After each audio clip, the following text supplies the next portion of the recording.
पर जो है अगर आपका अधिकार है और उस जमीन का रसीद जो है कोई और कटा लिया है, उस जमीन का जमाबंदी जो है वो किसी और के पास है, अब आप इस दोनों को कैंसल कराना चाहते हैं, तो अब आपको जो है यहाँ पर एडीएम कोर्ट में जो है, एडीएम कोर्ट में क्या करना पड़ेगा, अपील करना पड़ेगा। अपील करने के बाद जैसे आप पहले अपील करेंगे, अब ये लगेगा जब एडीएम कोर्ट में सुनवाई का प्रक्रिया शुरू हो जाएगा तो रसीद जमाबंदी जिसके भी नाम से है ये दोनों, उसको बुलाया जाएगा और बुलाने के बाद एडीएम कोर्ट में जो आप अपील किए हैं वहां पर पूछा जाएगा। क्या पूछा जाएगा कि आप ये जो फर्जीवाड़ा है, ये धोखाधड़ी है, आप किए हैं या नहीं किए हैं। आपके नाम से रसीद जमाबंदी है, आपके पास क्या प्रूफ है, कोई प्रूफ दिखा सकते हैं? किस आधार पे आप रसीद कटा रहे हैं? आपकी जमीन है, आप खरीदे हैं, कहां से मिला वो आपको जमीन, ये कैसे आप इसका रसीद कटाना शुरू कर दिए?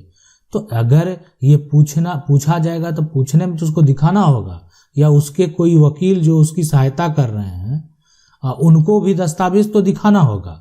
दस्तावेज दिखाएंगे तभी तो उस आधार पे कोई जो है उसका कार्रवाई किया जाएगा कि नहीं जो व्यक्ति है वो सही में रसीद कटाने के लिए एलिजिबल था या नहीं था, जो व्यक्ति है सही में उसके नाम से जमीन की जमाबंदी होनी चाहिए या नहीं होनी चाहिए। तो ये तो देखने के बाद डिपेंड करता है वहां पर। सवाल है सर नमस्कार, आपका वीडियो देखता हूं, बहुत अच्छा लगता है, धन्यवाद बहुत बहुत आपको। मेरे दादाजी के नाम से आरएस खतियान जो है 1954 है, रेंट रिसिप्ट भी है 1958 से 74 तक पोजीशन के साथ। अपोजिट पार्टी 1945 का केवाला के आधार पर एएसओ असिस्टेंट सेटलमेंट ऑफिसर द्वारा एक्स पार्टी डिग्री के बेस पर मेरे जमीन पर 1974 में जमाबंदी बनाकर आज तक रसीद कटा रहा है। मैं जमाबंदी कैंसिलेशन एडीएम कोर्ट में किया हूँ। खतियान रसीद ये जो है में ये लिखा है कि एएसओ द्वारा डिग्री को पटना हाईकोर्ट ने रद्द कर दिया था। इस बेस पर अपोजिट का जमाबंदी जायज है या नहीं है? एक तरह से नहीं है। अपोजिट का जो एडवोकेट का कहना था कि जो है पीएलजेआर में ये वर्णन भी है कि इसमें इस समय से कायम जमाबंदी कैंसिल नहीं हो सकता है। तो खतियान पोजीशन के बेस पर बना था, केवाला के बेस पर जो है सर्वे नहीं हुआ था। सर प्लीज देखें इसमें जो भी मामले हैं और इस सभी सिचुएशन को अगर यहाँ पर देखा जाए तो अगर 1945 का जो समय है, 1945 जो है, आप ठीक है 1974 तक पोजीशन में हैं और अगर आज तक आप पोजीशन में हैं, आज तक जो है आप पोजीशन में हैं, तो ये बहुत मायने रखता है। अगर मामला कोर्ट में जाता है और कोर्ट में ये बात आप कहेंगे कि अभी वर्तमान में, कोर्ट में पूछा जाएगा ना कि वर्तमान में कौन है, इस जमीन पर कौन रह रहा है, तो 1945 का जो इसके पास केवाला है वो नहीं रह रहा है।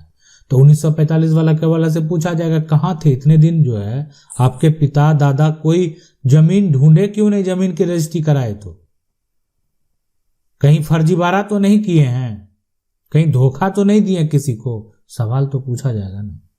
हो सकता है किसी को जो है लिखवा लिए होंगे और कागज जो है रख लिए होंगे, बाद में आपसे सारे सवाल किए जाएंगे कि कागज आप रख लिए होंगे और कागज जो है आज आप दिखाने के लिए आए हैं कि मेरी जमीन है।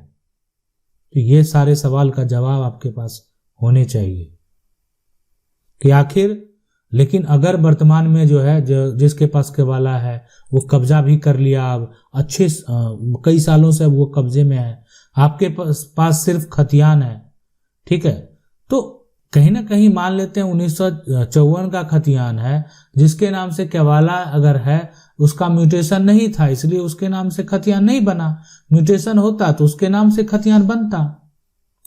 तो इस प्रकार से आप जो है अपनी प्रक्रिया की अगर हम बात करेंगे, जजमेंट की अगर हम बात करेंगे, तो अभी वर्तमान में एक हो सकता है जजमेंट जिसका वर्तमान में कब्जा हो उसके पक्ष में भी हो सकता है, दूसरा जो केवाला पहले का है उसका भी तो मान्यता है। अगर वो सही है जो केवाला वेरीफाई किया जाएगा, अगर वो सही पाया जाएगा तो उसके फेवर में भी जजमेंट जा सकता है।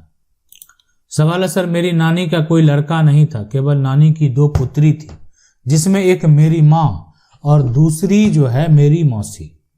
मेरी नानी की प्रॉपर्टी को एक दूसरे गांव के व्यक्ति ने मेरे माँ के नाम के साथ धोखे से वसीयत बनाकर अपना नाम दर्ज करा लिया।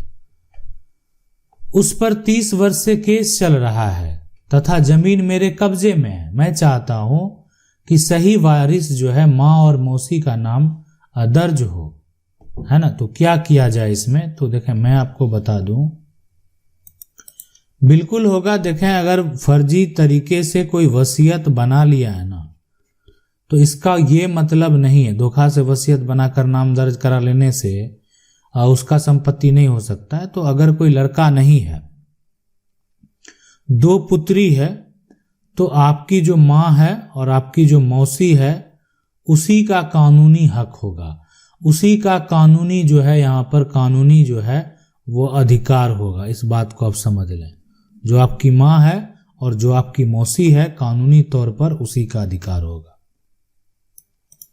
सवाल है सर, मेरी मम्मी पापा का देहांत हो गया है, हम 5 भाई जो हैं, भाई बहन हैं, 3 एक जो बड़े भाइयों में जो है संपत्ति में हिस्सा दे दिया था। हम 2 बहनों को जो पुराना मकान था आधा आधा जो है हिस्सा दिया। अब उस मकान की जो है 2 साल पहले रजिस्ट्री हमारे बड़े भाई ने झूठ बोलकर अपनी बहू के नाम जो है करवा ली। तो मैं रजिस्ट्री कैंसिल कैसे यहाँ पर कराऊं, ये जो है समझना है। देखें, अगर आप 5 भाई बहन है ना, 3 बड़े भाइयों को माँ ने जो है संपत्ति में हिस्सा दे दिया था। हम 2 बहनें को जो एक तरह से पुराना मकान था आधा हिस्सा दिया। अब मान लेते हैं मकान की अगर हम बात करें, 2 साल पहले जो बड़ा भाई है वो झूठ बोलकर अपनी बहू के नाम से अगर वो करवा लिया है, तो देखें कोई भी ज्वाइंट प्रॉपर्टी अगर है, ज्वाइंट है, बंटवारा नहीं हुआ, कोई अगर रजिस्ट्री करवाता है तो वो गलत करवाता है। तो अगर इस प्रकार की गलती वो करेगा, कोई भी इस प्रकार की अगर गलती करेगा तो वो रजिस्ट्री जो है आसानी से कैंसिल किया जा सकता है। आपको लेकिन रजिस्ट्री को कैंसिल करने के लिए सिविल कोर्ट में जो है केस फाइल करनी पड़ेगी कि ये इसमें जो है मेरा परिवार का ये ज्वाइंट प्रॉपर्टी है और इसमें जो एक तरह से बड़े भाई ने झूठ बोलकर क्या किया, अपनी जो बहू है उसी के नाम से रजिस्ट्री जो है वो करवा लिया है, तो इसलिए उसको जो है धोखा किया गया है। तो इसमें इसको जो है कैंसिल कर दिया जाए, तो ये बिल्कुल कैंसिल होगा। सवाल है, मेरी माँ ने 1984 में जो है यहाँ पर बनकर जो है प्लॉट लिया था, ठीक है। अभी वह जीवित है और उनको जो है 2 लड़के 2 बेटी है। सभी की शादी हो गई है, लेकिन एक लड़का शादी होकर 2 महीने में अलग रहने लगता है। रोज झगड़ा जो है फसाद करता है।